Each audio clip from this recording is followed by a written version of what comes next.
ਲੁਧਿਆਣਾ ਖਬਰਨਾਮਾ ਦੇਖਣ ਵਾਲੇ ਸਾਰੇ ਦਰਸ਼ਕਾਂ ਦਾ ਸਵਾਗਤ। ਮੈਂ ਹਾਂ ਗਗਨ ਬੇਦੀ ਤੇ ਸਭ ਤੋਂ ਪਹਿਲਾਂ ਨਜ਼ਰ ਪਾਉਂਦੇ ਹਾਂ ਹੈਡਲਾਈਨਸ ਦੇ ਉੱਤੇ।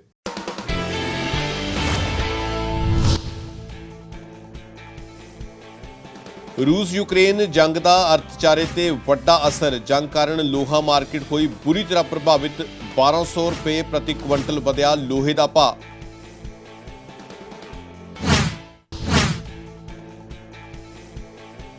ਅਕਾਲੀ ਆਗੂ ਟੀਟੂ ਬਾਣੀ ਵੱਲੋਂ ਲੁਧਿਆਣਾ ਦੇ ਬੁੱਢੇ ਨਾਲੇ ਦੀ ਸਾਫ਼ ਸਫਾਈ ਦੀ ਮੰਗ ਤੇਜ਼। ਟੀਟੂ ਬਾਣੀ ਨੇ ਐਮਪੀ ਬਿੱਟੂ ਦੇ ਖਿਲਾਫ ਦਿੱਤਾ ਧਰਨਾ। ਸਿਰ ਤੇ ਹੈਲਮਟ ਪਾ ਕੇ ਜ਼ਾਹਰ ਕੀਤਾ ਗੁੱਸਾ।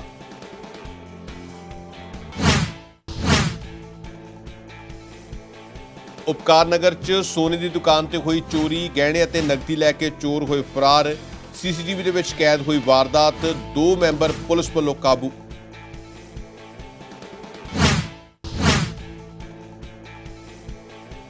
बारह साला विद्यार्थी का कमाल। विशेष किस्म का रोबोट किया तैयार। बैक्टीरिया नूं मारन दे लई होवेगा कारगर। रोबोट नूं इंडिया बुक ऑफ रिकॉर्ड ने दित्ती मानता।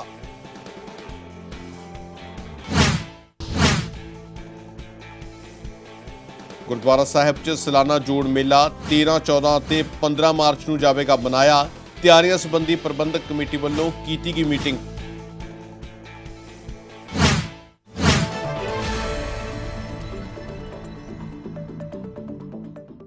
बुलेटिन की शुरुआत करते हैं। रूस और यूक्रेन महायुद्ध का काफ़ी ज़्यादा प्रभाव देखने को मिल रहा है। खास तौर पर कई ऐसिया चीज़ां ने जिन्हां दी कीमतां दे विच उछाल आ रहा है। भारत की लोहा मार्केट भी इस तो काफ़ी ज़्यादा प्रभावित हुई है और लोहे के रेट वधन दे नाल होर कारोबार भी प्रभावित हो रहे हैं।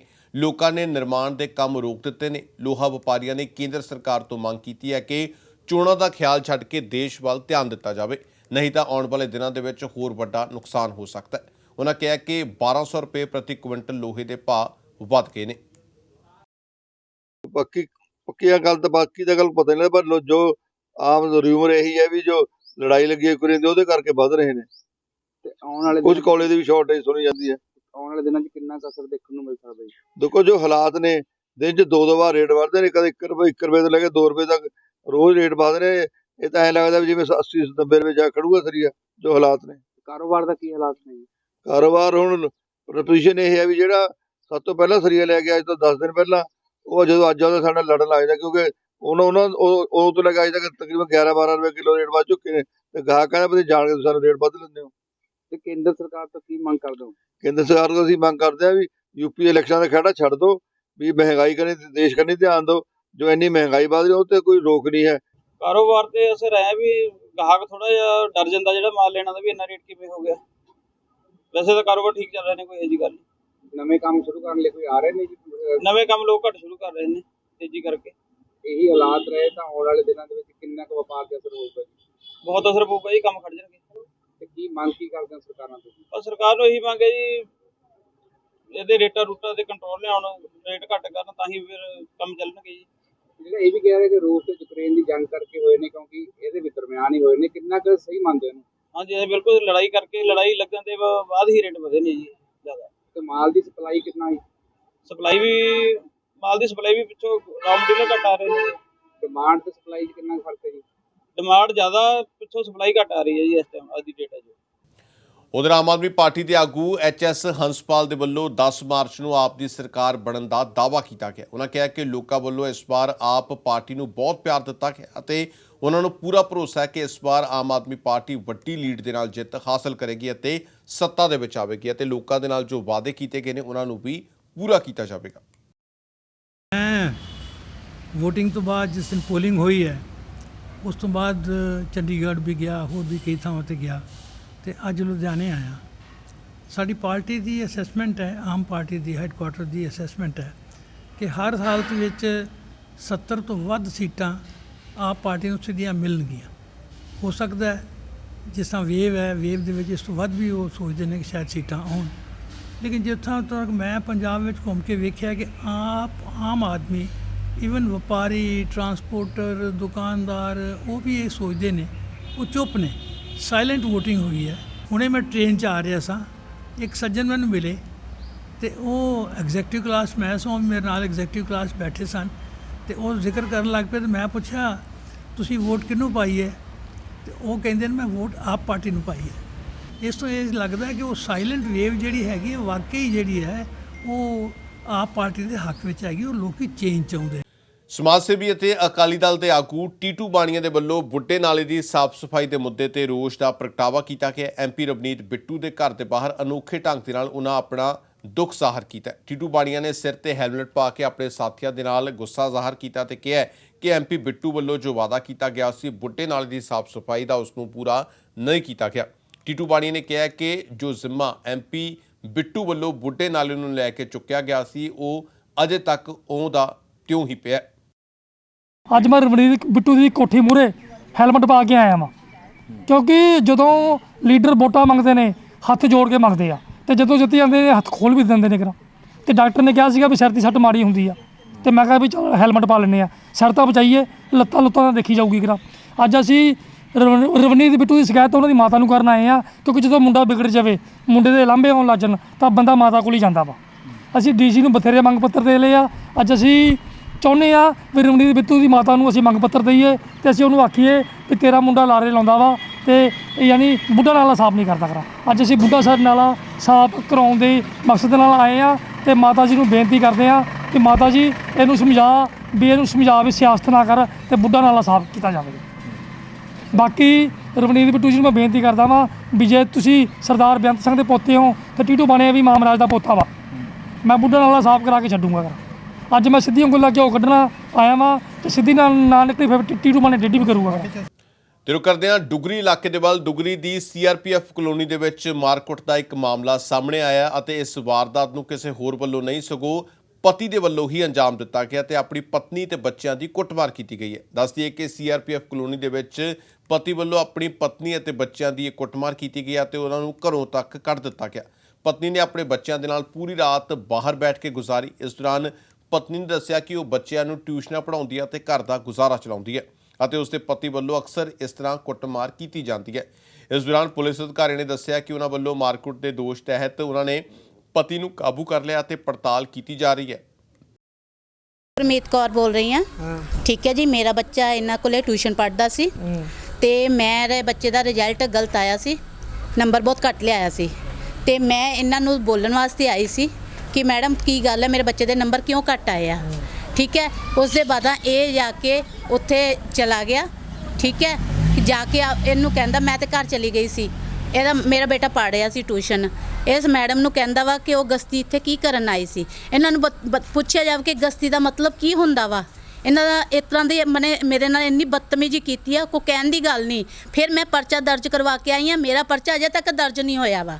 ਠੀਕ ਹੈ, ਤੇ ਅੱਜ ਮੈਨੂੰ ਪਤਾ ਲੱਗਾ, ਮੈਂ ਮਨਜੀਤ ਸਿੰਘ ਨੂੰ ਫੋਨ ਕੀਤਾ। ਮੈਂ ਕਿਹਾ ਮਨਜੀਤ ਸਿੰਘ ਜੀ ਮੇਰਾ ਮਤਲਬ ਕੀ ਹੱਲ ਕੀਤਾ ਹੈ। ਕਹਿੰਦਾ ਕਿ ਮਤਲਬ ਮੈਂ ਕਿਹਾ ਜੇ ਨਹੀਂ ਤੁਸੀਂ ਕਰਨਾ ਮੈਂ ਉੱਤੇ ਪੇਸ਼ ਆਂਦਾ, ਜਿੱਥੇ ਮਰਜ਼ੀ ਪੇਸ਼ ਹੋ ਜਾ ਫਿਰ ਤਾਂ ਕੇ। ਕਿ ਇਨਸਾਫ ਪੂਰੀ ਤਰ੍ਹਾਂ ਮਿਲ ਨਹੀਂ ਰਿਹਾ। ਮੈਨੂੰ ਕੋਈ ਇਨਸਾਫ ਨਹੀਂ ਮਿਲ ਰਿਹਾ। ਇੱਕ ਜਨਾਨੀ ਨੂੰ ਕੋਈ ਉੱਠ ਕੇ ਇੰਨੀ ਗੱਲ ਕਹਿ ਜਾ, ਕਿਸ ਤਰ੍ਹਾਂ ਕਹਿ ਜਾਵੇ ਹੈ। ਮੈਨੂੰ ਮਤਲਬ ਇੱਦਾਂ ਮਤਲਬ ਕੀ ਗੱਲਾਂ ਬੰਦਾ ਇਸ ਤਰ੍ਹਾਂ ਜਨਾਨੀਆਂ ਨੂੰ ਕੋਈ ਕਹਿੰਦਾ ਵਾ। ਸੀਆਰਪੀ ਕਲੋਨੀ ਦਾ ਝਗੜਾ ਦੋਨਾਂ ਮੀਆਂ ਬੀਵੀ ਦਾ ਆਪਸ ਵਿੱਚ ਡਿਸਪਿਊਟ ਆ, ਉਹਨਾਂ ਦਾ ਝਗੜਾ ਆਇਆ ਸੀ। ਉਹ ਲੇਡੀ ਵਿੱਚ ਆਈ, ਉਹਨਾਂ ਦੇ ਆਪਸ ਵਿੱਚ ਕੋਈ ਗੱਲਬਾਤ ਹੋਈ। ਇਸ ਬਾਰੇ ਮੌਕੇ ਤੇ ਪੜਤਾਲ ਕੀਤੀ ਜਾ ਰਹੀ ਹੈ ਵੀ ਕੋਈ ਗੱਲਬਾਤ ਇਹਨਾਂ ਦੀ ਦੂਜੀ ਲੇਡੀ ਗੁਰਮੀਤ ਕੌਰ ਨਾਲ ਹੋਈ ਹੈ ਜਾਂ ਨਹੀਂ ਹੋਈ ਹੈ। ਮੌਕੇ ਦੀ ਫੁਟੇਜ ਲਈ ਜਾਊਗੀ ਉੱਥੇ ਵੀ ਕੀ ਗੱਲਬਾਤ ਹੋਈ ਹੈ, ਉਸ ਮੁਤਾਬਕ ਕਾਰਵਾਈ ਕੀਤੀ ਜਾਵੇਗੀ। ਸਰ ਮਹੱਲੇ ਦਾ ਕਹਿਣਾ ਵੀ ਇਹਨੇ ਤਾਲਾ ਉਲਾ ਵੀ ਲਾਤਾ ਸੀ ਵੀ ਆਂਢੀ ਗੁਆਂਢੀਆਂ ਨੇ ਰੋਟੀ ਪਾਣੀ ਵੀ ਦਿੱਤੀ ਵੀ 18 ਸਾਲ ਤੋਂ ਕੁੱਟਦਾ ਮਾਰਦਾ ਹੀ ਆ ਰਿਹਾ ਆਪਣੀ ਮਿਸੀ ਨੂੰ। ਤਾਲਾ ਉਹ ਜਿਹੜਾ ਘੁਲਾ ਦਿੱਤਾ ਸੀਗਾ, ਉਹ ਇਹਦੀ ਵਾਈਫ ਆਪਣੇ ਘਰ ਦੇ ਵਿੱਚ ਰਹਿ ਰਹੀ ਹੈ, ਫਲੈਟ ਦੇ ਵਿੱਚ। ਹਾਂਜੀ। ਤੇ ਸਰ ਕਿਹੜਾ ਥਾਣੇ ਦਾ ਮਾਮਲਾ ਕਿਹੜੀ ਜਗ੍ਹਾ? ਦੁਗਰੀ ਥਾਣੇ ਦਾ ਮਾਮਲਾ ਜੀ। ਹਾਂਜੀ, ਇਹਦਾ ਤੁਹਾਡਾ ਨਾਮ ਕੀ ਹੈ sir? ASA Manjit Singh. Sir ਕੀ ਕਾਰਵਾਈ ਕੀਤੀ ਜਾਊਗੀ ਇਹ ਉਹਦੇ ਖਿਲਾਫ ਕਾਰਵਾਈ ਜਿਹੜੀ ਜੋ ਲੜਾਈ ਝਗੜਾ ਜੋ ਹੋਇਆ ਉਹਦੇ ਸੰਬੰਧੀ ਜੋ ਰੋਕੂ ਕਾਰਵਾਈ ਕੀਤੀ ਜਾ ਰਹੀ ਹੈ। ਸਰ ਉਹਨਾਂ ਦਾ ਇਹ ਵੀ ਕਹਿਣਾ ਵੀ ਕਹਿੰਦੇ ਘਰੋਂ ਬਾਹਰ ਕੱਢੀ ਰੱਖਿਆ ਵੀ ਸਾਰੀ ਰਾਤ ਅਸੀਂ ਬਾਹਰ ਸੁੱਤੇ ਰਹੇ ਹਾਂ। ਉਹਨੂੰ ਸਮਝਾ ਬੁਝਾ ਕੇ ਜੋ ਵੀ ਇਹਦਾ ਗੇਟ ਖਲਵਾ ਦਿੱਤਾ ਤੇ ਉਹਨੂੰ ਆਪਦੇ ਫਲੈਟ ਦੇ ਵਿੱਚ ਉਹ ਲੇਡੀ ਰਹਿ ਰਹੀ ਹੈ। ਉਧਰ ਉਪਕਾਰ ਨਗਰ ਦੇ ਵਿੱਚ ਸੋਨੇ ਦੀ ਦੁਕਾਨ ਤੇ ਚੋਰੀ ਹੋਣ ਦੀ ਗੱਲ ਸਾਹਮਣੇ ਆਈ ਹੈ। ਦੁਕਾਨ ਮਾਲਕ ਦੇ ਮੁਤਾਬਕ ਬੀਤੀ ਰਾਤ ਇਹ ਵਾਰਦਾਤ ਵਾਪਰੀ ਹੈ ਤੇ ਇਸ ਸਾਰੀ ਘਟਨਾ ਜੋ ਹੈ ਸੀਸੀਟੀਵੀ ਦੇ ਵਿੱਚ ਕੈਦ ਹੋ ਗਈ ਹੈ। ਦੁਕਾਨ ਮਾਲਕ ਦੇ ਮੁਤਾਬਕ ਜਦੋਂ ਸ਼ਟਰ ਚੁੱਕਣ ਤੇ ਸਾਇਰਨ ਵੱਜਿਆ ਤਾਂ ਉਹ ਆਪਣੇ ਪਰਿਵਾਰ ਸਮੇਤ ਦੁਕਾਨ ਵੱਲ ਨੂੰ ਭੱਜਿਆ ਅਤੇ ਰਸਤੇ ਵਿੱਚ ਹੀ ਚੋਰਾਂ ਨੂੰ ਗੱਡੀ ਨਾਲ ਟੱਕਰ ਲੱਗਣ ਕਾਰਨ ਕੁਝ ਤਾਂ ਨਿਕਲ ਗਏ ਪਰ ਕੁਝ ਨੂੰ ਕਾਬੂ ਜ਼ਰੂਰ ਕਰ ਲਿਆ ਤੇ ਪੁਲਿਸ ਦੇ ਹਵਾਲੇ ਕਰ ਦਿੱਤਾ। ਸਿਕਿਉਰਿਟੀ ਸਿਸਟਮ ਲੱਗਿਆ ਜੀ ਦੁਕਾਨ ਤੇ। ਜਦੋਂ ਕੋਈ ਸ਼ਟਰ ਛੇੜਦਾ ਜਾਂ ਕੋਈ ਐਂਟਰ ਹੁੰਦਾ ਵਾ ਔਨ ਕੀਤਾ ਹੋਵੇ ਤਾਂ ਅੰਦਰ ਵੜਦੇ ਹੀ ਮੇਰੇ ਫੋਨ ਤੇ ਫੋਨ ਵੱਜ ਜਾਂਦੇ ਸਿਕਿਉਰਿਟੀ ਸਿਸਟਮ ਤੋਂ। ਜਦੋਂ ਰਾਤੀ 2:50 ਵਜੇ 2:50 ਦਾ ਟਾਈਮ ਸੀਗਾ, ਉਹ ਅੰਦਰ ਐਂਟਰ ਹੋਏ ਤਾਂ ਮੇਰੇ ਨਾਲ ਹੀ ਸਿਕਿਉਰਿਟੀ ਸਿਸਟਮ ਵੱਜਣ ਲੱਗ ਗਿਆ। ਮੈਨੂੰ ਫੋਨ ਤੇ ਫੋਨ ਆ ਗਿਆ ਕਿ ਦੁਕਾਨ ਤੇ ਕੋਈ ਹਲਚਲ ਹੋ ਰਹੀ ਆ। ਮੈਂ ਉਸੇ ਟਾਈਮ ਕੈਮਰਾ ਆਨਲਾਈਨ ਕਰਕੇ ਦੇਖਿਆ ਕਿ ਮੇਰੀ ਦੁਕਾਨ ਤੇ ਹਲਚਲ ਹੋ ਰਹੀ ਹੈ ਤੇ ਦੇਖਿਆ ਅੰਦਰ ਚੋਰ ਵੜਦੇ ਪਏ ਸੀਗੇ। ਮੈਂ ਆਪਣੀ ਮਦਰ ਨੂੰ ਤੇ ਬ੍ਰਦਰ ਨੂੰ ਚੱਕ ਕੇ ਫਟਾਫਟ ਗੱਡੀ ਚੱਕੀ ਸੀ ਤਾਂ ਅਸੀਂ ਕਿ ਦੁਕਾਨ ਚੱਲਦੇ ਚੋਰੀ ਕਰਦੇ ਪਏ ਆ। ਉਹ ਵੀ ਹੂਟਰ ਦੇ ਨਾਲ ਘਬਰਾ ਗਏ ਹੋਣੇ ਆ। ਉਹਨਾਂ ਨੇ ਜਿੰਨਾ ਖੱਚ ਸਮਾਨ ਆਇਆ ਫਟਾਫਟ 10 ਕੁ ਮਿੰਟ ਦੇ ਵਿੱਚ ਸਮੇਟਿਆ। ਗੱਲਾ ਮੇਰਾ ਤੋੜਤਾ, ਗੱਲਾ ਸੱਬਲ ਨਾਲ ਤੋੜਿਆ, ਵੀਡੀਓ ਵਿੱਚ ਵੀ ਆਇਆ ਵਾ। ਉਹ 'ਚੋਂ ਕੈਸ਼ ਕੱਢਿਆ, ਚਾਂਦੀ ਦਾ ਸਮਾਨ ਕੱਢਿਆ, ਗੱਲੇ 'ਚ ਮਾੜਾ ਸੋਨੇ ਦਾ ਸਮਾਨ ਵੀ ਕਿਸੇ ਆਰਡਰ ਦਾ ਪਿਆ ਸੀ ਉਹ ਵੀ ਕੱਢਿਆ। ਆਪਣੀ ਚੋਰੀ ਦੀ ਲਾਈਵ ਦੇਖੀ ਆਪ ਦੇਖੀ ਲਾਈਵ। ਮੈਂ ਉਧਰੋਂ ਆ ਰਿਹਾ ਸੀ ਤੇ ਮੇਰੇ ਸਾਹਮਣੇ ਹੋਇਆ ਆ ਰਹੇ ਸੀ 2 ਬਾਈਕਾਂ 'ਚ 5 ਜਾਂ 6 ਜਣੇ ਸੀਗੇ।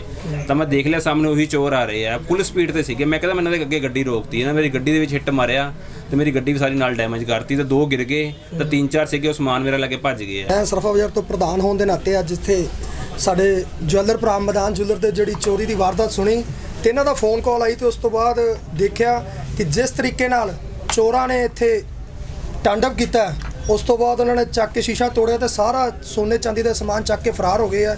ਬੜੀ ਮਾੜੀ ਗੱਲ ਹੈ। ਪ੍ਰਸ਼ਾਸਨ ਕਿਤੇ ਨਾ ਕਿਤੇ ਇੱਥੇ ਸੋਚਣਾ ਚਾਹੀਦਾ, ਪ੍ਰਸ਼ਾਸਨ ਨੂੰ ਦੇਖਣਾ ਚਾਹੀਦਾ ਕਿ ਕਿਲੋਮੀਟਰ ਦੇ ਦਾਇਰੇ ਦੇ ਵਿੱਚ ਇੱਕ ਕਲਾਸ ਚੌਂਕੀ ਹੈ। ਲਗਭਗ ਤੁਸੀਂ ਦੇਖ ਸਕਦੇ ਹੋ ਇਸ ਇਲਾਕੇ ਦੇ ਵਿੱਚ ਲਗਾਤਾਰ ਵਾਰਦਾਤਾਂ ਜਿਨ੍ਹਾਂ ਨੂੰ ਠੱਲ ਹੀ ਨਹੀਂ ਪੈ ਰਹੀ। ਬਹੁਤ ਬੁਰੇ ਹਾਲਾਤ ਨੇ, ਨਸ਼ਿਆਂ ਦੇ ਮੁੰਡੇ ਆਦੀ ਨੇ, ਨਸ਼ਿਆਂ ਨੂੰ ਦੇਖ ਕੇ ਇਦਾਂ ਦੀਆਂ ਵਾਰਦਾਤਾਂ ਹੁੰਦੀਆਂ ਪਈਆਂ। ਸਾਡੇ ਸੁਨਿਆਰ ਭਰਾ ਆਪਣੀ ਪੂਰੀ ਜ਼ਿੰਦਗੀ ਦੀ ਪੂੰਜੀ ਨੂੰ ਜਮ੍ਹਾਂ ਕਰਕੇ ਕਿਤੇ ਨਾ ਕਿਤੇ ਦੁਕਾਨ ਕਰਦੇ ਆ। ਦੁਕਾਨਾਂ ਕਰਨ ਤੋਂ ਬਾਅਦ ਜੇ ਇਦਾਂ ਦੀਆਂ ਵਾਰਦਾਤਾਂ ਹੋਣਗੀਆਂ ਤੇ ਅਸੀਂ ਇਸ ਦਾ ਪੂਰਾ ਭਰਵਾਂ ਰੋਸ ਪ੍ਰਗਟ ਕਰਾਂਗੇ। ਜੇ ਇਹਨਾਂ ਕੋਲ ਕੰਟਰੋਲ ਨਹੀਂ ਹੁੰਦਾ ਤੇ ਅਸੀਂ ਮਾਨਯੋਗ ਸੀਪੀ ਸਾਹਿਬ ਦੇ ਆਪਣੀਆਂ ਦੁਕਾਨਾਂ ਦੀਆਂ ਚਾਬੀਆਂ ਸੀਪੀ ਸਾਹਿਬ ਨੂੰ ਫੜਾ ਦਾਂਗੇ। ਸਾਡੇ ਪਰਿਵਾਰਾਂ ਦਾ ਪਾਲਣ ਪੋਸ਼ਣ ਦਾ ਜਿਹੜਾ ਖਰਚਾ ਸੀਪੀ ਸਾਹਿਬ ਕਰਨ ਨਹੀਂ ਕਰ ਸਕਦੇ ਤੇ ਦੇਖ ਰੇਖ ਕਰਨ, ਕਮ ਸੇ ਕਮ ਪੁਲਿਸ ਦੀ ਗਸ਼ਤ ਕਰਨ, ਇੱਥੇ ਪੁਲਿਸ ਚੌਕਸ ਹੋਵੇ, ਸਾਰਾ ਸਿਸਟਮ ਦੇਖੇ। ਜੋ ਸਾਨੂੰ ਮਦਈ ਦੱਸ ਰਿਹਾ ਹੈ ਨੁਕਸਾਨ ਦਾ ਹਾਲੇ ਉਹਨੂੰ ਪ੍ਰੋਪਰ ਐਸਟੀਮੇਟ ਨਹੀਂ ਦਿੱਤਾ, ਉਹ ਦੱਸ ਰਹੇ ਨੇ, ਕੈਲਕੂਲੇਟ ਕਰਕੇ ਤੁਹਾਨੂੰ ਦੱਸ ਰਹੇ ਨੇ। ਐਂਡ ਸੈਕੰਡਲੀ ਇਹਦੇ ਵਿੱਚ 5 ਤੋਂ 6 ਬੰਦੇ ਵਿਅਕਤੀ ਜਿਹੜੇ ਹੈਗੇ ਨੇ ਸ਼ਮੂਲੀਅਤ ਪਾਈ ਹੋਈ ਹੈ। ਸਰ ਕਿੱਥੋਂ ਦੇ ਰਹਿਣ ਵਾਲੇ ਸੀ ਜਿਹੜੇ? ਉਹ ਹਾਲੇ ਇਨਵੈਸਟੀਗੇਸ਼ਨ ਚੱਲ ਰਹੀ ਹੈ, ਡੈਫੀਨਿਟਲੀ ਆਪਾਂ ਤੁਹਾਨੂੰ ਦੱਸ ਦਾਂਗੇ। ਸਰ ਕੋਈ ਕਹਿੰਦੇ ਐਕਸੀਡੈਂਟ ਹਾਦਸਾ ਵੀ ਹੋਇਆ ਤੇ ਵਾਰਦਾਤ ਦੇ ਨਾਲ ਕਹਿੰਦੇ ਕੋਈ ਗੱਡੀ ਵੱਜੀ ਹੈ। ਜੀ ਬਿਲਕੁਲ, ਜਦੋਂ ਇਹ ਮਦਈ ਆ ਰਹੇ ਸੀਗੇ ਤਾਂ ਆਪਸ ਦੇ ਵਿੱਚ ਇਹਨਾਂ ਦਾ ਟਕਰਾਅ ਹੋ ਗਿਆ ਸੀਗਾ, ਐਕਸੀਡੈਂਟ ਹੋ ਗਿਆ ਸੀਗਾ ਇਹਨਾਂ ਦਾ ਆਪਸ ਦੇ ਵਿੱਚ। ਸਰ ਕਿੰਨੇ ਮੌਕੇ ਤੇ ਕਿੰਨੇ ਬੰਦੇ ਫੜੇ ਗਏ ਆ ਜੀ? 2 ਬੰਦੇ ਫੜ ਲਏ ਨੇ ਜੀ ਮੌਕੇ ਤੇ। ਸਰ ਪੁੱਛਗਿੱਛ ਚੱਲ ਰਹੀ ਹੈ ਜੀ? ਬਿਲਕੁਲ ਚੱਲ ਰਹੀ ਹੈ ਜੀ, ਇਹ ਜਲਦ ਤੋਂ ਜਲਦ ਟ੍ਰੇਸ ਕਰ ਲਿਆ ਜਾਏ। ਸਰ ਕਿਹੜੇ ਥਾਣੇ ਦਾ ਮਾਮਲਾ ਜੀ ਹੈ? ਡਿਵੀਜ਼ਨ ਨੰਬਰ 8 ਦਾ ਮਾਮਲਾ ਹੈ। ਕਮਿਊਨਿਟੀ ਹੈਲਥ ਸੈਂਟਰ ਮਲੌਦ ਦੇ ਵਿੱਚ ਡਾਕਟਰ ਮੀਨਾਕਸ਼ੀ ਸ਼ਰਮਾ ਦੇ ਵੱਲੋਂ ਇੱਕ ਵਿਸ਼ੇਸ਼ ਪ੍ਰੋਜੈਕਟ ਦਾ ਉਦਘਾਟਨ ਕੀਤਾ ਗਿਆ। ਉਹਨਾਂ ਦੱਸਿਆ ਕਿ ਹੁਣ ਇਸ ਸਰਕਾਰੀ ਹਸਪਤਾਲ ਦੇ ਵਿੱਚ ਵਿਸ਼ੇਸ਼ ਤੌਰ ਤੇ ਦਿਲ ਦੇ ਨਾਲ ਜੁੜੇ ਰੋਗਾਂ ਦਾ ਇਲਾਜ ਹੋਵੇਗਾ। ਇਸ ਤੋਂ ਇਲਾਵਾ ਅਧਰੰਗ ਦਾ ਵੀ ਇਲਾਜ ਮੁਫਤ ਹੋਵੇਗਾ। ਉਹਨਾਂ ਦੱਸਿਆ ਕਿ ਮਰੀਜ਼ਾਂ ਨੂੰ ਕਈ ਇਸ ਤਰ੍ਹਾਂ ਦੀਆਂ ਦਵਾਈਆਂ ਅਤੇ ਟੀਕੇ ਮੁਫਤ ਲਗਾਏ ਜਾਣਗੇ ਜੋ ਕਾਫੀ ਮਹਿੰਗੇ ਹੁੰਦੇ ਨੇ ਅਤੇ ਦਿਲ ਦੇ ਇਲਾਜ ਦੇ ਵਿੱਚ ਜੋ ਕਾਫੀ ਸੰਜੀਵਨੀ ਨੇ। ਤੁਸੀਂ ਦੇਖ ਰਹੇ ਹੋ ਫਾਸਟ ਵੇ ਨਿਊਜ਼ ਤੇ ਮੈਂ ਸੰਜੀਵ ਲਹਿਲ। ਅੱਜ ਸਾਡੇ ਨਾਲ ਜੁੜਦੇ ਨੇ ਡਾਕਟਰ ਮੀਨਾਕਸ਼ੀ ਸ਼ਰਮਾ ਜਿਹੜੇ ਕਿ ICMR ਤੋਂ ਨੇ। ਸੋ ਕਰਦੇ ਹਾਂ ਗੱਲਬਾਤ। ਡਾਕਟਰ ਸਾਹਿਬ ਅੱਜ ਤੁਹਾਡੇ ਵੱਲੋਂ ਇਨੋਗ੍ਰੇਸ਼ਨ ਕੀਤਾ ਗਿਆ, ਕੀ ਪ੍ਰੋਜੈਕਟ ਹੈਗਾ ਜੀ ਇਹ ਪ੍ਰੋਜੈਕਟ ਹੈ ਜਿਹਦੇ ਵਿੱਚ ਹਾਰਟ ਅਟੈਕ ਦੇ ਪੇਸ਼ੈਂਟਸ ਦੇ ਵਿੱਚ 2 ਤਰ੍ਹਾਂ ਦੇ ਪੇਸ਼ੈਂਟਸ ਹੁੰਦੇ। ਇੱਕ ਬੜਾ ਸੀਰੀਅਸ ਹਾਰਟ ਅਟੈਕ ਹੁੰਦਾ ਹੈ ਜਿਹਨੂੰ ਐਸਟੈਮੀ ST ਐਲੀਵੇਟਡ ਮਾਇਓਕਾਰਡੀਅਲ ਇਨਫੈਕਸ਼ਨ ਕਹਿੰਦੇ ਆ। ਉਹਦੇ ਵਿੱਚ ਅਗਰ ਮਰੀਜ਼ ਨੂੰ ਟਾਈਮ ਸਿਰ ਦੇ ਉੱਤੇ ਇੱਕ ਕਲੌਟ ਬਸਟਰ ਥੈਰੇਪੀ ਮਿਲ ਜਾਂਦੀ ਹੈ ਤੇ ਉਹਦੀ ਲਾਈਫ ਬਚ ਸਕਦੀ ਹੈ। ਤੇ ਇਹ ਜਿਹੜਾ ਪ੍ਰੋਜੈਕਟ ਹੈ ਇਸੇ ਲਈ ਹੈ ਕਿ ਅਸੀਂ ਉਹਨਾਂ ਨੂੰ ਕੁਇਕਲੀ ਇੱਕ CHC ਦੇ ਵਿੱਚ ਵੀ ਅਸੀਂ ਉਹਨਾਂ ਨੂੰ ਥ੍ਰੋਂਬੋਲਿਟਿਕ ਥੈਰੇਪੀ ਦੇ ਸਕੀਏ। ਰੂਰਲ ਏਰੀਆ ਵਿੱਚ ਕੀ ਸਮਝਦੇ ਹੋ ਵੀ ਕਿੰਨੀ ਕੁ ਨੀਡ ਹੈਗੀ ਸੀ ਇਸ ਚੀਜ਼ ਦੀ ਜੀ?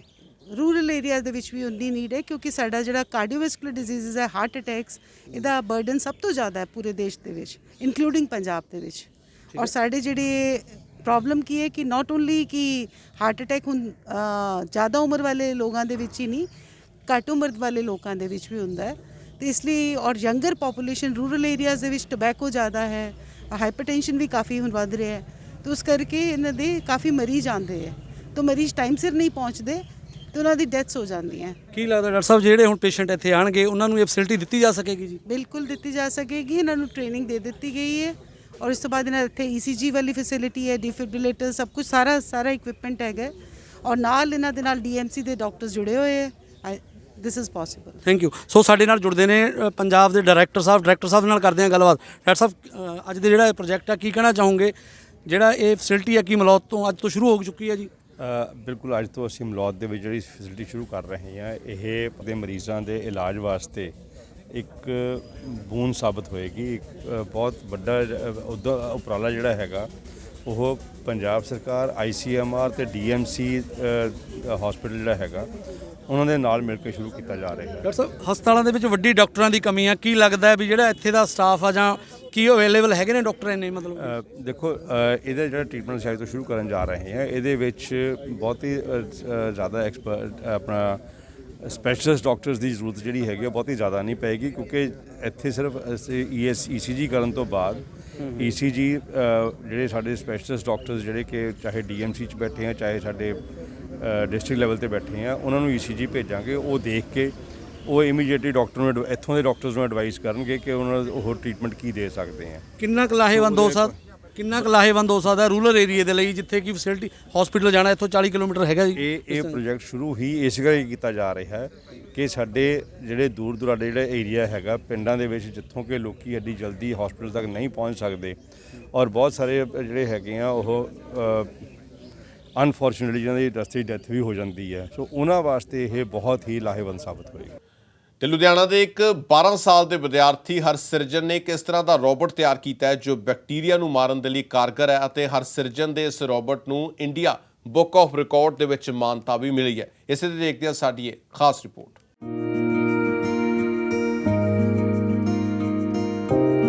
ਹਰਸਿਰਜਨ 7ਵੀਂ ਜਮਾਤ ਦਾ ਵਿਦਿਆਰਥੀ ਹੈ ਅਤੇ ਉਹ ਪੜ੍ਹਾਈ ਦੇ ਨਾਲ ਰੋਬੋਟਿਕਸ ਦੇ ਵਿੱਚ ਵੀ ਕਾਫੀ ਰੁਚੀ ਰੱਖਦਾ ਹੈ।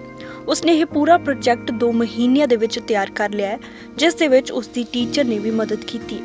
ਦੱਸਦੀ ਕਿ ਹਰਸਿਰਜਨ ਕਈ ਰਾਸ਼ਟਰੀ ਅਤੇ ਅੰਤਰਰਾਸ਼ਟਰੀ ਪੱਧਰ ਦੇ ਮੁਕਾਬਲੇ ਵੀ ਜਿੱਤ ਚੁੱਕਾ ਹੈ। ਉਹ ਦੁਬਈ, ਮਾਸਕੋ ਅਤੇ ਹੋਰ ਵੀ ਕਈ ਦੇਸ਼ਾਂ ਦੇ ਵਿੱਚ ਜਾ ਕੇ ਮੁਕਾਬਲਿਆਂ ਦੇ ਵਿੱਚ ਹਿੱਸਾ ਲੈ ਚੁੱਕਿਆ ਹੈ ਅਤੇ ਉਸਨੇ ਜੋ ਪ੍ਰੋਜੈਕਟ ਤਿਆਰ ਕੀਤਾ ਹੈ ਉਸ ਦਾ ਨਾਮ UV-21 ਰੱਖਿਆ ਗਿਆ ਹੈ। ये जो रोबोट बनाया है ये बैक्टीरिया किल करता है through UVC lights. It can be controlled through any smartphone through wifi. और कहाँ यूज़ होता है? This can be used in hospitals mainly, but also in hotels, industries and offices. कितना समय इसको बनाने में? 2 महीने। कैसे बैलेंस करते हैं टाइम पढ़ाई के साथ साथ रोबोट बनाना, कैसे वो बैलेंस करते हैं? मैंने डेज फिक्स किए हुए हैं कि कितने दिन इस पे टाइम डिवाइड करना है और कितने दिन पढ़ाई करनी है और कितनी देर खेलना है। तो बैटरी बैकअप कितना है इसका, कितनी देर में ये चार्ज हो जाता है, कितनी देर ये चलता है और टोटल कॉस्ट कितनी पड़ी है? टोटल कॉस्ट इसकी 15-16,000 पड़ी है और इसका बैटरी बैकअप लाइक 4 आवर्स है और इसको चार्ज करने में 2.5 आवर्स लगते हैं। इस पे कैमरा भी लगा हुआ है, उसका क्या फंक्शन है? तो वो नेविगेशन सो हम UVC लाइट्स के जब वो ऑन होती है कांटेक्ट में नहीं आ सकते क्योंकि हमारी आइज़ और स्किन वो हार्म करता है, तो मैंने एक कैमरा लगाया कि मैं रूम के बाहर से इसको कंट्रोल कर सकता हूँ। मैं डिम्पल वर्मा विज़रोबो की फाउंडर हूँ। विज़रोबो में हम 5 से 15 साल के बच्चों को ट्रेनिंग प्रोग्राम कराते हैं जहाँ हम उनको रोबोटिक्स, STEM, IoT, AI के ऊपर ट्रेन करते हैं और हम ये स्कूल लेवल के बच्चों के ऊपर काम करते हैं ताकि हम बहुत ही ग्राउंड लेवल पे उनका थॉट प्रोसेसेस डेवलप करते हैं सो दैट आगे जाके जैसे हर बच्चे को 10th तक साइंस और मैथ्स पढ़ना ही पड़ता है, तो हम STEM एंड रोबोटिक्स में साइंस और मैथ्स के ऊपर मेजरली फोकस करते हैं ताकि बच्चों का इन सब सब्जेक्ट्स में इंटरेस्ट डेवलप हो, वो अपने स्किल्स को इन्हांस कर पाएँ। हरसिरजन हमारे साथ पिछले 5 सालों से ट्रेनिंग प्रोग्राम्स कर रहा है, डिफरेंट तरह के कोर्सेज़ कर रहा है, बहुत सारे कॉम्पिटिशन्स जो कि स्टेट, सिटी, नेशनल और इंटरनेशनल लेवल, दुबई और रशिया जैसी कंट्रीज़ में भी जाकर इसने बहुत सारे कॉम्पिटिशन्स को विन किया है। सो कहीं ना कहीं उसका ये पैशन और कैलिबर है जो आज उसको यहाँ तक इंडिया बुक ऑफ रिकॉर्ड्स तक भी ले आया है। उसने एक UV-21 नाम का रोबोट डेवलप किया है जिसमें हम UV लाइट से हार्मफुल वायरसेस और बैक्टीरिया को किल कर सकते हैं। सो कोविड के दौरान उसके माइंड में ये आइडिया आया कि क्यों ना हम एक ऐसे प्रोजेक्ट पे काम किया जाए जो हमारे देश के लिए, हमारे लोगों के लिए बहुत हेल्पफुल हो पाए। लुधियाना तो तरसेम भारद्वाज की report, fast feed news. Raikot ਦੇ ਪਿੰਡ ਬੱਸੀਆਂ ਦੇ ਗੁਰਦੁਆਰਾ ਸਾਹਿਬ ਦੇ ਵਿੱਚ ਦਸਮ ਪਿਤਾ ਸਾਹਿਬ ਸ੍ਰੀ ਗੁਰੂ ਗੋਬਿੰਦ ਸਿੰਘ ਜੀ ਵੱਲੋਂ ਚਰਨ ਪਾਉਣ ਦੀ ਯਾਦ ਦੇ ਵਿੱਚ ਸਾਲਾਨਾ ਜੋੜ ਮੇਲਾ 13, 14 ਅਤੇ 15 ਮਾਰਚ ਨੂੰ ਮਨਾਇਆ ਜਾ ਰਿਹਾ ਹੈ। ਜੋੜ ਮੇਲੇ ਦੀਆਂ ਤਿਆਰੀਆਂ ਸੰਬੰਧੀ ਪ੍ਰਬੰਧਕ ਕਮੇਟੀ ਦੇ ਵੱਲੋਂ ਮੀਟਿੰਗ ਕੀਤੀ ਗਈ, ਜਿਸ ਦੌਰਾਨ ਪ੍ਰਬੰਧਕ ਕਮੇਟੀ ਅਤੇ ਕਿਸਾਨ ਆਗੂਆਂ ਦੇ ਵੱਲੋਂ ਪੋਸਟਰ ਵੀ ਜਾਰੀ ਕੀਤਾ ਗਿਆ। ਇਸ ਮੌਕੇ ਜਾਣਕਾਰੀ ਦਿੰਦਿਆਂ ਜਥੇਦਾਰ ਜੁਗਰਾਜ ਸਿੰਘ ਉੱਪਲ ਅਤੇ ਹੈੱਡ ਗ੍ਰੰਥੀ ਭਾਈ ਜਗਜੀਤ ਸਿੰਘ ਧਾਲੀਵਾਲ ਨੇ ਦੱਸਿਆ ਕਿ ਇਹ ਜੋੜ ਮੇਲੇ ਦੇ ਪਹਿਲੇ ਦਿਨ 13 ਮਾਰਚ ਨੂੰ ਸ਼੍ਰੀ ਗੁਰੂ ਗ੍ਰੰਥ ਸਾਹਿਬ ਜੀ ਦੀ ਛਤਰ ਛਾਇਆ ਹੇਠ 5 ਪਿਆਰਿਆਂ ਦੀ ਪਵਿੱਤਰ ਅਗਵਾਈ ਹੇਠ ਵਿਸ਼ਾਲ ਨਗਰ ਕੀਰਤਨ ਸਜਾਇਆ ਜਾਵੇਗਾ। ਜਦਕਿ ਦੂਜੇ ਅਤੇ ਤੀਜੇ ਦਿਨ 14 ਅਤੇ 15 ਮਾਰਚ ਨੂੰ ਵਿਸ਼ਾਲ ਧਾਰਮਿਕ ਸਮਾਗਮ ਹੋਵੇਗਾ। ਇਹ ਜੋ ਇਤਿਹਾਸ ਆ ਜੀ, ਇਹ ਇੱਥੇ ਗੁਰੂ ਗੋਬਿੰਦ ਸਿੰਘ ਜੀ ਰਾਏ ਕੱਲੇ ਦੇ ਨਾਲ ਰਾਏਕੋਟ ਤੋਂ ਪਿੰਡ ਬੱਸੀਆਂ ਵਿਖੇ ਆਏ ਸੀਗੇ। ਜਦੋਂ ਮਹਾਰਾਜ ਜੀ ਨੇ ਅਨੰਦਪੁਰ ਸਾਹਿਬ ਦਾ ਕਿਲ੍ਹਾ ਛੱਡਿਆ, ਇੱਥੇ ਆ ਕੇ ਗੁਰੂ ਗੋਬਿੰਦ ਸਿੰਘ ਜੀ ਨੇ ਰਾਏ ਕੱਲੇ ਦੇ ਨਾਲ ਸ਼ਤਰੰਜ ਖੇਡੀ ਆ ਅਤੇ ਭਾਈ ਬਾਸੋ ਜਿਹੜਾ ਸੀ ਇੱਥੋਂ ਪਿੰਡ ਦਾ ਰਹਿਣ ਵਾਲਾ, ਉਹਨੇ ਇੱਥੇ ਸੇਵਾ ਕੀਤੀ ਗੁਰੂ ਸਾਹਿਬ ਜੀ ਦੀ, ਅਤੇ ਉਹਦੇ ਨਾਂ 'ਤੇ ਫਿਰ ਜਿਹੜਾ ਪਿੰਡ ਦਾ ਨਾਮ ਬੱਸੀਆਂ ਪਿੰਡ ਪਿਆ ਗਾ। ਅਤੇ ਹੁਣ ਇੱਥੇ ਜੋ ਪਿੰਡ ਦੀ ਗੁਰਦੁਆਰਾ ਪ੍ਰਬੰਧਕ ਕਮੇਟੀ ਆ, ਉਹ ਸਥਾਨ ਦੀ ਸੇਵਾ ਸੰਭਾਲ ਕਰਦੀ ਆ। ਸੰਗਤਾਂ ਜੋੜ ਮੇਲੇ 'ਤੇ ਇੱਥੇ ਹਰ ਸਾਲ ਪਹੁੰਚਦੀਆਂ ਨੇ, ਬਹੁਤ ਜ਼ਿਆਦਾ ਸੰਗਤਾਂ ਇੱਥੇ ਇਹਨੂੰ ਮੰਨਦੀਆਂ ਨੇ ਅਤੇ ਗੁਰਦੁਆਰਾ ਸਾਹਿਬ ਨੂੰ। ਜੀ ਆਪਣੇ ਪਿੰਡ ਬੱਸੀਆਂ ਵਿੱਚ ਸਾਹਿਬ ਸ੍ਰੀ ਗੁਰੂ ਗੋਬਿੰਦ ਸਿੰਘ ਜੀ ਦੀ ਆਉਣ ਦੀ ਖੁਸ਼ੀ ਵਿੱਚ ਹਰੇਕ ਸਾਲ ਜੋ ਸਾਲਾਨਾ ਜੋੜ ਮੇਲਾ ਕਰਵਾਇਆ ਜਾਂਦਾ ਹੈ। 13, 14, 15 ਮਾਰਚ ਨੂੰ ਇਹ ਮੇਲਾ ਜੋੜ ਮੇਲਾ ਕਰਵਾਇਆ ਜਾਂਦਾ ਹੈ। 13 ਤਰੀਕ ਨੂੰ ਸਵੇਰੇ ਨਗਰ ਕੀਰਤਨ ਸਾਹਿਬ ਆਰੰਭ ਹੁੰਦੇ ਨੇ, ਜੋ ਕਿ ਸਾਰੇ ਹੀ ਨਗਰ ਦੀ ਪਰਿਕਰਮਾ ਕਰਦੇ ਹੋਏ ਸ਼ਾਮ ਨੂੰ ਸਮਾਪਤੀ ਹੁੰਦੀ ਹੈ ਅਤੇ 13 ਤਰੀਕ ਨੂੰ ਸ਼ਾਮ ਨੂੰ ਰਾਤਰੀ ਦੇ ਦੀਵਾਨ ਸਜਾਏ ਜਾਂਦੇ ਨੇ। 14 ਤਰੀਕ ਨੂੰ ਸੁਬਾਹ ਅਤੇ ਰਾਤ ਦੇ ਦੀਵਾਨ ਸਜਾਏ ਜਾਂਦੇ ਨੇ। 15 ਤਰੀਕ ਨੂੰ ਤਕਰੀਬਨ ਦਿਨ ਦੇ ਦੀਵਾਨਾਂ ਤੋਂ ਉਪਰੰਤ ਸ਼ਾਮ ਨੂੰ 5 ਵਜੇ ਸ੍ਰੀ ਸਹਿਜ ਪਾਠ ਸਾਹਿਬ ਜੀ ਦੀ ਬਾਣੀ ਦੇ ਭੋਗ ਪਾਏ ਜਾਂਦੇ ਨੇ, ਉਪਰੰਤ ਸਮਾਪਤੀ ਹੁੰਦੀ ਹੈ ਜੀ। ਤੇ ਜਾਣ ਤੋਂ ਪਹਿਲਾਂ ਇੱਕ ਵਾਰ ਮੁੜ ਤੋਂ ਨਜ਼ਰ ਪਾਉਂਦੇ ਹਾਂ ਹੈਡਲਾਈਨਸ ਦੇ ਉੱਤੇ।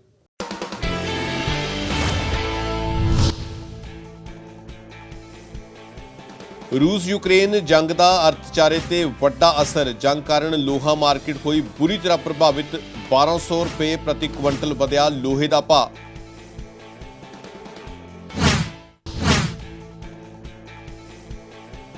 अकाली आगू टीटू बाणी वल्लों लुधियाना के बुड्ढे नाले की साफ सफाई की मंग तेज। टीटू बाणी ने MP बिट्टू के खिलाफ दिता धरना। सिर ते हैलमेट पा के जाहिर किया गुस्सा।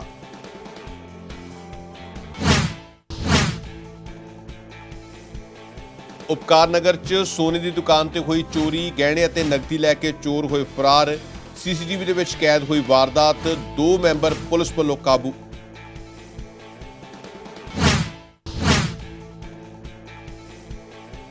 12 साला विद्यार्थी का कमाल। विशेष किस्म का रोबोट कीता तैयार। बैक्टीरिया नूं मारन दे लई होवेगा कारगर। रोबोट नूं इंडिया बुक ऑफ रिकॉर्ड ने दित्ती मानता।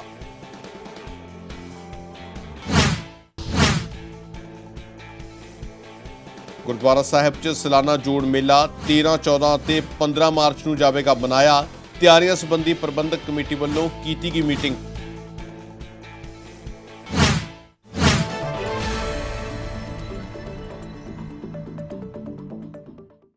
तो फिलहाल लुधियाना खबरनामा दे विच इन्ना ही। धन्नवाद।